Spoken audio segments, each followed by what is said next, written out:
Uh, Let me describe from my perspective what is social learning in the framework of some other popular ideas that we hear around us all the time. So social media, for example, let me explain how I define social media. Social media is technology used to engage three or more people.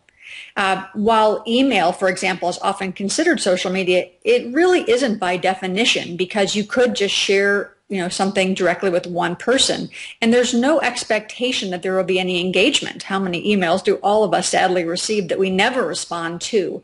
There isn't the dialogue or the idea to be corresponding intrinsically baked into that.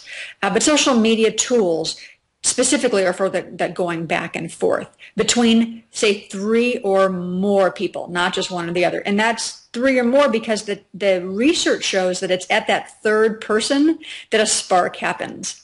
You answer differently, you think differently about the equation when there's that third observer or the third person involved in the conversation. You physically see differences in conversation. So that's social media, but I'm getting to the social learning part of all that.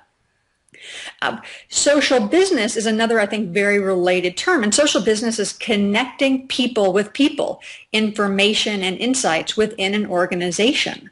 The idea that we're taking some of these social media tools and using them inside of an organization itself, or even with its business partners, specifically for the benefit of that organization. Not the media itself, not the marketing itself, but for the business success. And this is where social learning comes in. I define social learning as participating with others to make sense of new ideas. Now, I didn't say anything about technology in that definition. It's the idea of participating with others to make sense of new ideas. And that idea has been around for a very long time. There's nothing new intrinsically about social learning itself. It's a term that was actually coined in the 1940s. It meant something a little differently then, and you probably have heard that term even since then to mean a type of behaviorism. And that's unfortunate that term has been used in so many ways over the years. But in my case, that's how I defined it, is to make sense of new ideas. Now, the reason I give all those other definitions when coming around to social learning is what's new and what's exciting is how powerful social media, social business, and social learning work together. For the first time ever, we can connect people across the miles as if they were sitting side by side. We can engage people across an organization's value chain in ways that we had never even considered or were available before.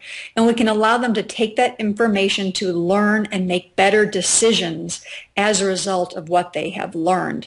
And together, that's not just powerful, that's revolutionary.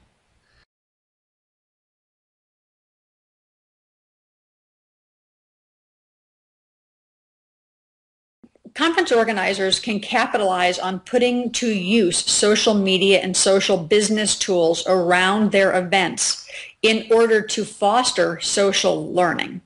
Social learning is already happening in their events. The question becomes is how can we use technology in order to expand that and draw that out in ways that haven't been done before. So it's not that social learning is new. If people are coming to events, they're already socially learning.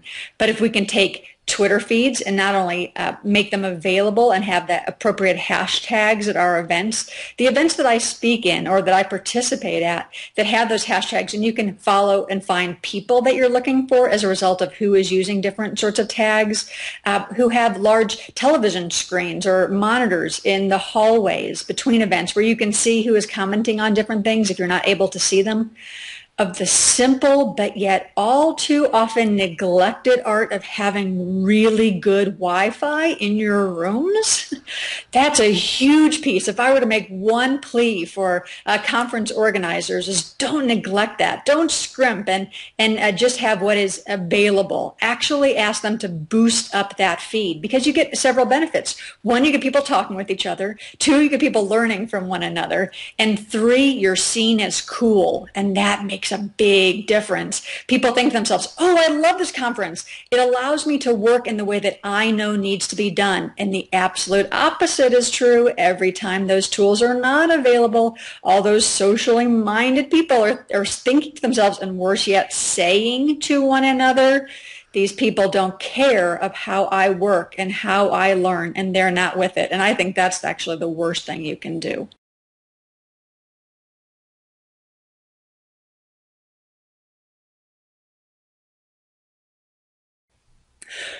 While I have heard from many conference organizers that they have fears that social media will put them out of business, everybody's learning and chatting and working and doing online. What do they need to come together for? I haven't found that to be true in practice.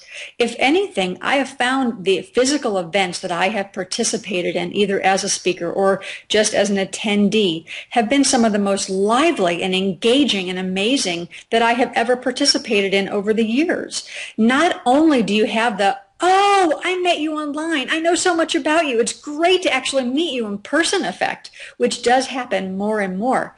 But for the first time, people are able to focus on those they want to meet.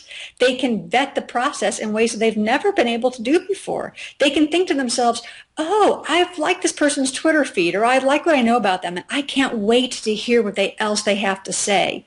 That face-to-face, person-to-person experience isn't going away. We're human. We love connecting with people in that way. And if you can think of these tools not as a threat, but as an augmenter, as a supplement, as a way to extend and expand that conversation, I think the powers are endless. Now, I will say, on the other hand, I am a little frustrated at conferences that have not realized that having people talk at them over and over again for hours and hours isn't really the wave of the future. Many of us have grown quite tired of that. And you can't just post that online, get that in a video. Instead, if you can have short sessions, if you can have conversations, if you can have dialogues, not panel things where people are just talking at you just in shorter bursts, but of having two people sitting on a couch actually having a conversation, one person asking questions, one person answering, and then turning that all around, that engagement, that relationship, that joie de vie happens in a way that has never happened before. And I think that's rich and exciting and more what people are expecting from conferences, and I think has great potential for making things exciting going forward.